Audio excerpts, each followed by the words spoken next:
Hi guys, good morning. எல்லாம் எப்படி இருக்கீங்க? இன்றைக்கி சிம்பிள் அண்ட் ஈஸியான ஒரு 10 மினிட்ஸில் செய்யக்கூட ரெசிபி எப்படி பண்ணலான்றதை பார்க்கலாம் வாங்க. இது முதல்ல பெரிய வெங்காயம், சின்ன வெங்காயம் வேண்டாம், பெரிய வெங்காயம் எடுத்துக்கோங்க. பெரிய வெங்காயத்தை நல்லா க்ளீன் பண்ணிவிட்டு அதுக்கப்புறமா அதை நல்ல நீல வாக்கில் ஸ்லைஸாக கட் பண்ணி ஒரு பாத்திரத்தில் ஒரு பவுலில் போட்டு வச்சுக்கோங்க. நல்லா கிளற மாதிரி இருக்கிற பாத்திரமாக இருக்கணும், பிளேட் வேண்டாம்.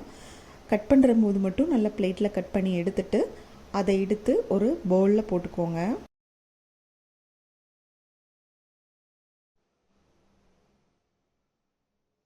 நல்ல அகல வாக்கில் இருக்கிற, அதாவது நல்லா கிளற மாதிரி இருக்கிற அந்த மாதிரி பவுல் ஒன்று எடுத்துக்கோங்க. அதில் எல்லாமே போட்டுட்டு நல்லா ஆனியனை போட்டுட்டு, தண்ணி இருக்கக்கூடாது, தண்ணி இல்லாமல் ட்ரையாக வச்சுக்கோங்க. அப்போ தான் அது கொஞ்சம் டேஸ்ட்டாக இருக்கும். இப்போ நீங்கள் அந்த பவுலில் போட்டுட்டு அதில் ஒரு உங்களுக்கு தேவைன்னா க்ரீன் சில்லி ஆட் பண்ணிக்கலாம், அப்படி இல்லைன்னா அது நீங்கள் ஸ்கிப் பண்ணிக்கலாம். சில்லி போட்டுட்டு அதுக்கப்புறம் அந்த வெங்காயம் இருக்கு இல்லையா, நீல வாக்கில் கட்டின வெங்காயத்தை ஸ்லைஸாக இருக்கிறதெல்லாம் பிரித்து அப்படியே நீங்கள் எடுத்து போட்டுருங்க. ஃபுல்லாக எடுத்து அப்படியே போட்டுருங்க. போட்டதுக்கப்புறமா நல்லா ஃபுல்லாகவே எடுத்துடணும், அப்போ தான் அதோட டேஸ்ட் இருக்கும். இப்போ வெங்காயம் நம்ம ஸ்லைஸாக கட் பண்ணும்போது ஒன்றோட ஒட்டி இருக்கும். அந்த ஒட்டி இருக்கக்கூடாது, ஒவ்வொரு இதிலுமே தனித்தனியாக இருக்கிற மாதிரி பார்த்துக்கோங்க. இந்த ரெசிபி பேச்சுலர் ரெசிபின்னு கூட சொல்லுவாங்க. பேச்சுலருக்கெல்லாம் ரொம்ப, அதாவது குயிக்காக செய்யக்கூடிய ஒரு ரெசிபி இது. நாங்கள் ஹாஸ்டலில் இருக்கும்போது இந்த மாதிரி ரெசிபி தான்லாம் செஞ்சு சாப்பிடுவோம். இது எப்படி இருக்குன்றது நீங்கள் செஞ்சு பார்த்துட்டு அதுக்கப்புறமா கமெண்டில் சொல்லுங்கள். ரொம்ப நல்ல டேஸ்ட்டாக இருக்கும். அது செஞ்சு பார்த்து நீங்கள் அதோட டேஸ்ட்டு பார்த்ததுக்கப்புறம் தான் உங்களுக்கு அதை பற்றி தெரிய தருமோ. எந்த டிஷ்ஷுமே அப்படி தான் இந்த டிஷ்ஷும். இப்போ நம்ம ஆனியன் சில்லி எல்லாம் கட் பண்ணி நம்ம செப்பரேட்டாக அது பண்ணி வச்சாச்சு. இப்போ இது நீங்கள் ஒரு நல்ல ஸ்பூனோ இல்லை க்ளவ் போட்டு ஒரு கையிலையோ நல்லா மிக்ஸ் பண்ணி விட்டுக்கோங்க. நான் ஸ்பூனில் தான் மிக்ஸ் பண்ணுறேன், பிகாஸ் ஏன்னு பார்த்தீங்கன்னா கையில் போட்டால் க்ரீன் சில்லி இருக்கனால அந்த காரம் அடிக்கும். ஸோ அதனால் நான் ஸ்பூன் போட்டிருக்கேன். உங்களுக்கு வேணும்னா நீங்கள் கையில் கூட மிக்ஸ் பண்ணிக்கலாம். ஸ்பூன் போட்டு கிளறி அதை இப்படி வச்சாச்சு. அடுத்தது இப்போ தாளிப்பு. நம்ம ஆயில் எப்பயுமே எடுக்கிற குவான்டிட்டியை விட கொஞ்சம் அதிகமாக குவான்டிட்டி எடுத்துக்கணும், அப்போ தான் இதுக்கு கொஞ்சம் டேஸ்ட் கிடைக்கும். இப்போ மினிமம் ஒரு 5 to 6 ஸ்பூன்ஸ் ஆயில் எடுத்துக்கோங்க.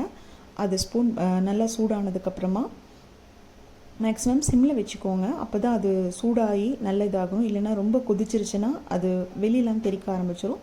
ஸோ ஆயில் சூடாகிற வரை சிம்மில் வச்சு மிளகாப்பொடி 1 ஸ்பூன், கரம் மசாலா 1 ஸ்பூன், சீரகத்தூள் 1 ஸ்பூன், மஞ்சள் 1 ஸ்பூன், உப்பு தேவையான அளவு, பெருங்காயத்தூள் கொஞ்சம், இது எல்லாமே போட்டு அதை அப்படியே இதாகிற வரைக்கும் நீங்கள் மிக்ஸ் பண்ணக்கூடாது. அந்த இதிலே வச்சு அதை போட்ட உடனே நீங்கள் ஸ்டவ் ஆஃப் பண்ணிடணும். ஏன்னா ரொம்ப கொதிச்சிருச்சுன்னா அது இதாகிருக்கும். ஸோ அது இது பண்ணக்கூடாது. அதுக்கப்புறமா அந்த எடுத்து வச்சுருக்க பவுலில் இந்த தாளிப்பை கொட்டி ஒரு 2 நிமிஷம் வச்சுட்டு அதை நீங்கள் ஸ்பூனில் அப்படியே மிக்ஸ் பண்ணி விட்டுக்கோங்க. நல்லா மிக்ஸ் பண்ணிக்கோங்க. அந்த ஆயில், அந்த சில்லி பவுடர் எல்லாமே அந்த ஆனியன் க்ரீன் சில்லியில் நல்லா மிக்ஸ் ஆகிற மாதிரி ஒரு 4 to 5 டைம்ஸ் நல்லா மிக்ஸ் பண்ணிக்கோங்க. இது நீங்கள் மிக்ஸ் பண்ணி ஒரு 4 to 5 டைம்ஸ் மிக்ஸ் பண்ணிகிட்டே இருக்கும்போது அது எல்லாமே அப்படியே ஸ்ப்ரெட் ஆக ஆரம்பிக்கும். அது அடியில் ஆயில் மட்டும் போய் தங்காத மாதிரி எல்லாத்தையும் நல்லா ஒரு 5 to 6 டைம்ஸோ இல்லை 10 டைம்ஸ் வரைக்கும் நீங்கள் நல்லா அது இதாகிற வரைக்கும் நல்லா மிக்ஸ் பண்ணிக்கிட்டே இருங்க. மிக்ஸ் பண்ணி முடிச்சதுக்கப்புறமா இந்த கன்சிஸ்டன்சி வரும். இப்போ நமக்கு சாப்பிட்றதுக்கு ரெடி ஆயிடுச்சுன்னு அர்த்தம். இதை நீங்கள் சாப்பாடு கூட, சப்பாத்தி கூட, தோசை கூடலாம் வச்சு சாப்பிட்டா ரொம்ப நல்லாயிருக்கும். லாஸ்ட்டாக நம்மளோட இன்க்ரீடியன்ட்ஸ் கொத்தமல்லி தழை, அதை நம்ம தூவி அப்படியே ஒரு மிக்ஸ் பண்ணோம்னா அவ்வளோதான். நம்மளோட ஈஸியான சிம்பிள் 10 மினிட்ஸில் ரெடி பண்ணக்கூடிய ஒரு வெங்காய ரெசிபி ரெடியாக இருக்குது. இதை நீ மிக்ஸ் பண்ணிக்கோங்க. ரொம்ப அட்டகாசமாக இருக்குங்க. நீங்கள் ட்ரை பண்ணி பாருங்கள். இது சாப்பாட்டோடனே தான் இன்றைக்கி வச்சு நான் சாப்பிட போகிறேன். அதுக்கு நீங்கள் சைட் டிஷ்ஷாக வேறு என்னென்னா ஒரு அப்பளம் இல்லை வேறு ஏதாவது முறுக்கு, மிக்சர் இந்த மாதிரி வச்சு உங்களுக்கு சாப்பிட்ட அனுபவம் இருந்தால் கண்டிப்பாக நீங்கள் கமெண்டில் சொல்லுங்கள். கண்டிப்பாக ட்ரை பண்ணி பாருங்கள். ரொம்ப நல்லாயிருக்கும் இந்த பேச்சுலர் ரெசிபி. வீட்டில் இருக்கவங்களும் ட்ரை பண்ணி பாருங்கள். பிடிச்சிருந்தால் லைக் பண்ணுங்கள், ஷேர் பண்ணுங்கள். Thank you guys.